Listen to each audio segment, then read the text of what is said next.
Prokaryotic cell किसे कहते हैं? प्रोकैरियोटिक सेल उसे कहते हैं, इसका हिंदी नाम होता है अविकसित कोशिकाएं। अविकसित कोशिकाएं मतलब जिनका कोई विकास नहीं हुआ रहता है, प्रोकैरियोटिक सेल कहेंगे। इसका डिफिनीशन है कि ऐसी कोशिका इसका मतलब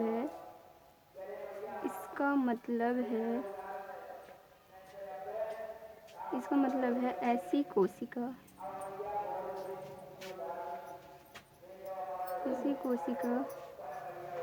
जिसमें स्पष्ट रूप से कोई नाभिक नहीं होता। नाभिक मीन्स न्यूक्लियस, वही केंद्रक, कोई नाभिक या केंद्रक नहीं पाए जाते हैं। न्यूक्लियस, कोई नाभिक या केंद्रक नहीं पाए जाते, न्यूक्लियस नहीं पाए जाते हैं। कोई नाभिक या केंद्रक नहीं पाए जाते हैं।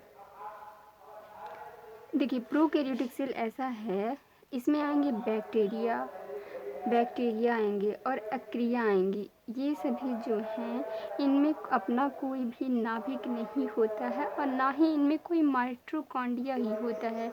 इसमें ना ही नाभिक होता है और ना ही माइटोकॉन्ड्रिया होता है। तो प्रोकैरियोटिक सेल के एग्जाम्पल में आ जाएंगी बैक्टीरिया और आर्किया आएंगी। बैक्टीरिया और आर्किया आएंगी। ये दोनों चीज़ें आएंगी। इनमें अपना बैक्टीरिया में ना तो न्यूक्लियस होता है, मतलब नाभिक नहीं होता है, और ना ही माइटोकॉन्ड्रिया होता है, और ना ही इनके पास माइटोकॉन्ड्रिया होता है। तो ये हमारी हो जाएंगी प्रोकैरियोटिक सेल। और प्रोकैरियोटिक सेल 70S, इनमें जो राइबोसोम पाया जाता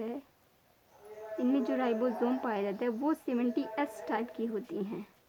इनमें जो राइबोसोम पाया जाता है 70S टाइप की होती है। अब यही बात कर लेते हैं यूकैरियोटिक सेल की। यूकैरियोटिक सेल क्या होती हैं?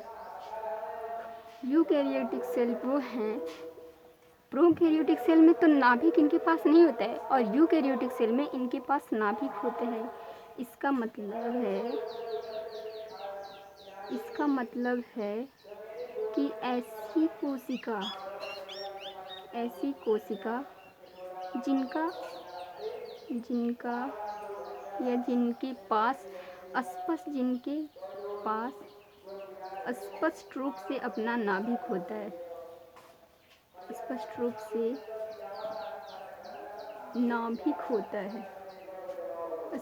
से नाभिक पाए जाते हैं, स्पष्ट रूप से नाभिक पाए जाते हैं।